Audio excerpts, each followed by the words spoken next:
রাসূল সাল্লাল্লাহু আলাইহি ওয়াসাল্লাম তিনি বলেন, অবশ্যই অবশ্যই অবশ্যই আল্লাহ তাআলা হারাম করেছেন নেশাদ্রব্য জিনিস খাওয়া এবং পান করা থেকে। জুয়াকে এবং গান বাজনাকে চিরদিন চিরদায় সব সময়ের জন্য সর্বদাই তিনি হারাম ঘোষণা করেছেন। গান বাজনা শোনা, গান বাজনা দেখা টোটালি হারাম, সম্পূর্ণরূপে হারাম, একেবারেই হারাম। এর বৈধতা কোনো পৃথিবীর কোনো মানুষ এর বৈধতা দিতে পারবে না। কাজেই যে কোনো মূল্যে এই গান বাজনা শ্রবণ থেকে, এই গান বাজনা থেকে একজন মুসলিম নর ও নারীর একান্তই জরুরি কর্তব্য।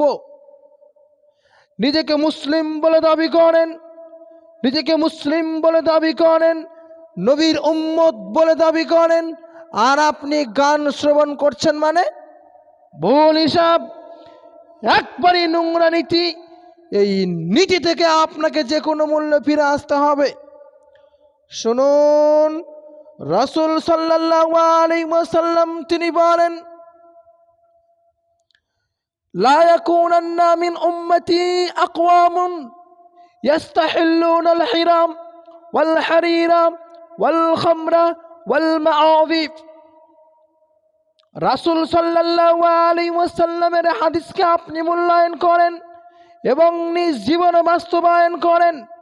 শুনুন, তিনি বলেন, অবশ্যই অবশ্যই অচিরেই আমার উম্মতের মধ্যে কিছু মানুষ আসবে, কিছু বর্বর অসভ্য মানুষ আসবে, যারা জিনাকে, ব্যভিচারকে, রেশমি কাপড়কে এবং গান বাজনাকে হালাল মনে করবে, জুয়াকে হালাল মনে করবে, কিছুই মনে করবে না। মুরব্বী সাহেব, আপনাকে বলি, আপনার ছেলে মেয়ের বিয়েতে গান বাজনা বাজছে মানে আপনি এগুলোকে হালাল বলেই করছেন, হালাল মনে করেন। রাসূলের ভবিষ্যৎবাণী, রাসূলের বাণীটাই ঠিক এইরকমই। মানুষ কিছুই মনে করবে না, মানুষ এগুলোকে হালাল মনে করবে। তিনি বলেন, আপনার মেয়ের বিয়েতে গান বাজনা বাজছে মানে আপনি এগুলোকে হালাল মনে করে নিয়েছেন। নিজেকে কাপুরুষের পরিচয় কেন দিয়েছেন? নিজেকে পুরুষের পরিচয় দিতে হবে। নিজেকে কাপুরুষের পরিচয় কেন দিয়েছেন? নিজেকে পুরুষের পরিচয় দিতে হবে। আপনার ছেলে মেয়ের বিয়েতে গান বাজনা বাজবে কেন? আপনি কি হিন্দুর বাচ্চা? আপনি কি খ্রিস্টানের বাচ্চা? আপনি কি ইহুদির বাচ্চা? আরে গান বাজনা বাজে তো হিন্দুর বিয়েতে, আপনার বিয়েতে কেন বাজতে গেল? আরে গান বাজনা বাজবে তো খ্রিস্টানের বিয়েতে, হিন্দুর বিয়েতে, ওদের বিয়েতে গান বাজনা বাজে, আপনার ছেলের মেয়ের বিয়েতে গান বাজনা কেন বাজতে গেল? কেন বাজালেন? রাসূল সাল্লাল্লাহু আলাইহি ওয়াসাল্লাম তিনি বলেন, ওয়া ইন্না মিম্মা আতাখাওয়াফু মিনহু আলা উম্মতি আইম্মাতুল মুসলিমিন। রাসূল সাল্লাল্লাহু আলাইহি ওয়াসাল্লাম তিনি বলেন, আমার বড় ভয়, আমার উম্মত মূর্তি পূজা করবে। আমার উম্মতের কিছু ওলামা মানুষদেরকে পথভ্রষ্ট করার জন্য বের হবে।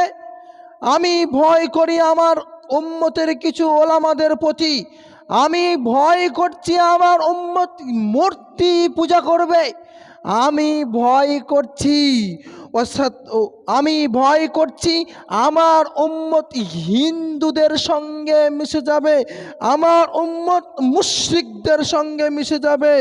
ওয়াসা তালহাকু কাবাইল মিন উম্মতি বিল মুশরিকিন। আমার বড় ভয়। রাসূল সাল্লাল্লাহু আলাইহি ওয়াসাল্লাম তিনি বলেন, আমি ভয় করি, আমার ভয় হয় যে আমার উম্মত মুশরিকদের সঙ্গে মিশে যাবে, আমার উম্মত হিন্দুদের সঙ্গে মিশে যাবে। মুরব্বী সাহেব, গ্রামের সর্দার মুরল সাহেব এক খেয়ালে চেয়ে থাকেন, আপনি ঘুমাচ্ছেন কেন? এখানে ঘুমাতে এসছেন, সপ্তাহে একদিন নামাজ পড়ছেন, ঘুমাবেন মানে? এক খেয়ালে চেয়ে থাকেন। আপনার গ্রামের মধ্যে এইগুলো ঘটছে বলে আমি এই বাক্যগুলো প্রয়োগ করছি, এই হাদিসগুলো আপনাকে শোনাচ্ছি। শুনেন, রাসূল সাল্লাল্লাহু আলাইহি ওয়াসাল্লাম তিনি বলেন, আমার উম্মত হিন্দুদের সঙ্গে মিশে যাবে। আপনার সমাজের মধ্যে, আপনার গ্রামের মধ্যে, মুসলিম পল্লীর মধ্যে মুসলিম বিয়ে শাদীতে গান বাজনা বাজছে, গান বাজনা হচ্ছে, মানে হাদিস প্রমাণ করে, বোঝা যায় যে মানুষ হিন্দুদের সঙ্গে মিশে গিয়েছে, মানুষ মুশরিকদের সঙ্গে মিশে গিয়েছে। কি করে? আরে গান বাজনা বাজে তো হিন্দুর বিয়েতে, গান বাজনা বাজে তো মুশরিকদের বিয়েতে, ইহুদি খ্রিস্টানদের বিয়েতে। আপনার ছেলের মেয়ে, আপনার বিয়েতে, আপনার ছেলে মেয়ের বিয়েতে গান বাজনা বাজতে গেল, এর মানে বোঝা যায় আপনি হিন্দুদের সঙ্গে মিশে গিয়েছেন, মুশরিকদের সঙ্গে মিশে গিয়েছেন। শুনুন, যে কোনো মূল্যে আপনাকে নীতি থেকে ফিরে আসতে হবে। আমি এখানে আর একটা কথা বলে রাখি, আপনি ভালো করে কর্ণপাত করেন। আমি হাবিবুল্লাহ আজকের এই জুমার দিনে বলতে চাই, আমি হাবিবুল্লাহ আজকে জুমার খুতবায় বলতে চাই, জোরালো কণ্ঠভাবে এই কথা বলি, এটা আমার ব্যক্তিগত ব্যাপার। শুনেন, আজ থেকে এই গ্রামে যদি ডেস্ক বক্স ইত্যাদি বিয়ে শাদিতে গান বাজনা বাজে, আমি হাবিবুল্লাহ বলছি ওই বিয়ে পড়াতে যাব না। এতে মসজিদ থাকতে হয় থাকবো, মসজিদ টিকলেই কি না টিকলেই কি, আমি বিশ্বাস করি ইন্নাল্লাহু ওয়া রাজ্জাকুল কুওয়াতিল মাতিন, রুজির মালিক আল্লাহ, আপনারা না। কাজেই বলতে চাইছি আমি, আজ থেকে এই আজকের পর থেকে নিয়ে কোনো বিয়ে বাড়িতে যদি ডেস্ক বক্স বাজে, আমি হাবিবুল্লাহ ওই বাড়ির বিয়ে পড়াতে যাব না। এতে মসজিদ টিকলেই কি না টিকলেই কি, আমি হাবিবুল্লাহ এই কথা পরোয়া করি না। শুনেন, এই কথাগুলো সর্দার মুরলদের বলা উচিত। এই কথাগুলো সর্দার মুরল যারা আছেন এক খেয়ালে চেয়ে থাকেন, এগুলো আপনাদের বলা উচিত। আপনার সমাজের মানুষ গান বাজনা বাজাচ্ছে আর আপনি কাপুরুষের মতন সর্দারিগিরে দায়িত্ব নিয়ে বসে আছেন, মানে আপনার আগে প্রতিবাদ করা উচিত ছিল। এই তুমি গান বাজনা কেন বাজাচ্ছ? তোমার ছেলে গান বাজনা কেন বাজাচ্ছে বিয়ে শাদিতে? তোমাকে সমাজ থেকে বহিষ্কার করলাম। এই বাক্য, এই কণ্ঠ বলা প্রত্যেক সর্দারের দায়িত্ব। শুধু সর্দার সাহেব ওসুরের টাকা, ফেতরার টাকা, জাকাতের টাকা গুনার জন্য নাকি? জি না, এই নীতি চলবে না। সর্দারকে হতে হবে সর্দারের মতন, দায়িত্ব ঠিক মতন পালন করেন। এটা আপনার জোরালো কর্তব্য, এটা আপনার জোরালো কর্তব্য যে আপনাকে নিষেধ করতে হবে। যদি না পারেন দায়িত্ব ছেড়ে দিবেন, আজ থেকে দায়িত্ব ছেড়ে দিবেন, দায়িত্ব ছেড়ে দেবেন, সর্দারগিরি ছেড়ে দেবেন। আপনি সর্দার পাওয়ার অযোগ্য, এ কথাই চূড়ান্ত। আপনি সর্দার হওয়ার অযোগ্য, এ কথাই চূড়ান্ত।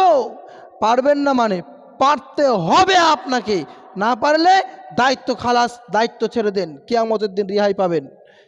শুনুন যুবক, তোমাকে একটা হাদিস শোনাই, তোমরা শোনো। যুবক, তোমাদেরকে আমি একটা হাদিস শোনাই, তোমরা শ্রবণ করো। এখানে আমি আর একটা কথা বলে রাখি, আমি যেই বাক্য বললাম, এই বাক্য পৃথিবীর বুকে যত ইমাম আছে, যত মুসল্লি আছে, যত বক্তা আছে, যত মাওলানা আছে, প্রত্যেক মাওলানার দায়িত্ব হচ্ছে যে ওই যে বাড়িতে ডেস্ক বক্স বাজবে, বিয়ে বাড়িতে গান বাজনা বাজবে, ওই বাড়িতে বিয়ে পড়াতে না যাওয়া। এভাবে জোরালো কণ্ঠভাবে বক্তব্য দিতে হবে প্রত্যেকটা ইমামকে। শুনেন, রাসূল সাল্লাল্লাহু আলাইহি ওয়াসাল্লামের একটা হাদিস শোনায়, আপনি শুনেন। ওমর রাদিয়াল্লাহু তাআলা, নাফি রাদিয়াল্লাহু তাআলা আনহু তিনি বর্ণনা করেন, ওমর রাদিয়াল্লাহু তাআলা আনহু একদিন রাস্তা দিয়ে হাঁটছিলেন, তিনি গানের আওয়াজ শুনতে পেলেন। ফাওয়াদা ইসবাইহি ফি উযনাইহি, তিনি তার আঙ্গুলগুলোকে, দুটি আঙ্গুলকে কানের মধ্যে প্রবেশ করালেন। অনেক দূর হেঁটে গেলেন। হেঁটে যাওয়ার পরে নাফি রাদিয়াল্লাহু তাআলা আনহু জিজ্ঞাসা করছেন, ইয়া নাফি হাল তাসমা শাইয়ান, তুমি কি গানের আওয়াজ পাচ্ছ? নাফি রাদিয়াল্লাহু তাআলা আনহু তিনি বলেন, লা, আমরা গানের আওয়াজ পাচ্ছি না, আমি গানের আওয়াজ পাচ্ছি না। এরপরে রাসূলুল্লাহ, এরপরে উমর রাদিয়াল্লাহু তাআলা আনহু তিনি কান থেকে আঙ্গুল সরিয়ে নিলেন। মুরব্বী সাহেব, আপনি বলেন গান বাজনা হালাল না হারাম? ধর্মিয়া, আপনাকে কেন আমি জিজ্ঞাসা করছি? আরে রাসূল সাল্লাল্লাহু আলাইহি ওয়াসাল্লাম গান বাজনাকে হারাম করেছেন, আল্লাহ পাক রব্বুল আলামিন গান বাজনাকে হারাম করেছেন। অতএব হারাম হারাম হারাম, চিরদিন হারাম, সব সময়ের জন্য হারাম, সর্বদায়ের জন্য হারাম। আপনি মানেন আর না মানেন, মানলে মানুষ, না মানলে অমানুষ, মানলে মানুষ, না মানলে অমানুষ, মানলে আদর্শবান, না মানলে আদর্শহীন, এ কথাই চূড়ান্ত। যুবক শোনো, যেখানে আল্লাহ রসুল সাল্লাল্লাহু আলাইহি ওয়াসাল্লাম এবং সাহাবীগণ যে গানের আওয়াজ শুনে কানে আঙ্গুল প্রবেশ করাতেন, কানে আঙ্গুল ঢুকিয়ে নিতেন, দিন রাত 24 ঘন্টা তুমি কানে হেডফোন লাগে, ওই কানে হেডফোন লাগিয়ে কি করে গান শোনো? তোমার লজ্জা হয় না? তোমার হায়া হয় না? তোমার ইতস্তবোধ হয় না? তোমার রক্ত পচে গিয়েছে নাকি? তোমার শরীর কি পচে গিয়েছে? তোমার অন্তর কি পচে গিয়েছে? তোমার হায়া কখন হবে? আরে যেই গান বাজনা শুনে রাসূলুল্লাহ সাল্লাল্লাহু আলাইহি ওয়াসাল্লাম সাহাবীগণ কানে আঙ্গুল প্রবেশ করতেন, আঙ্গুল ঢুকাতেন, আর তোমরা আজকাল সেই গান কানে ঢুকিয়ে নিচ্ছ। ছি ছি ছি ছি। থু, তোমার মতন বর্বর যুবক পৃথিবীতে আর দ্বিতীয় হতে পারে না। তুমি বর্বর, তুমি অসভ্য, এ কথাই চূড়ান্ত, এ কথাই চূড়ান্ত। যে গান বাজনা শুনে সাহাবীগণ আল্লাহ রসুল কানে আঙ্গুল ঢুকিয়ে নিতেন, সেই গান বাজনা ভাড়া করে নিয়েছে বিয়ে বাড়িতে কি করে বাজান? ছি ছি ছি। হায় রে মুসলমান, লজ্জা হায়া শরম সব বেঁচে কিনে খেয়েছেন। কাজেই বলতে চাই, যে কোনো মূল্যে আপনাকে গান বাজনা থেকে বিরত থাকতে হবে। আজকের জুমার খুতবার পর থেকে নিয়ে কোনো বিয়ে বাড়িতে যদি গান বাজনা বাজে, প্রত্যেক সর্দারকে বলি, প্রত্যেক মুরলকে বলি, ওই সমস্ত সমাজের ক্যান্সারগুলোকে, ওই সমস্ত বর্বর অসভ্য অমানুষগুলোকে সমাজ থেকে বহিষ্কার করে দিতে হবে। সমাজেই রাখবেন না এদেরকে।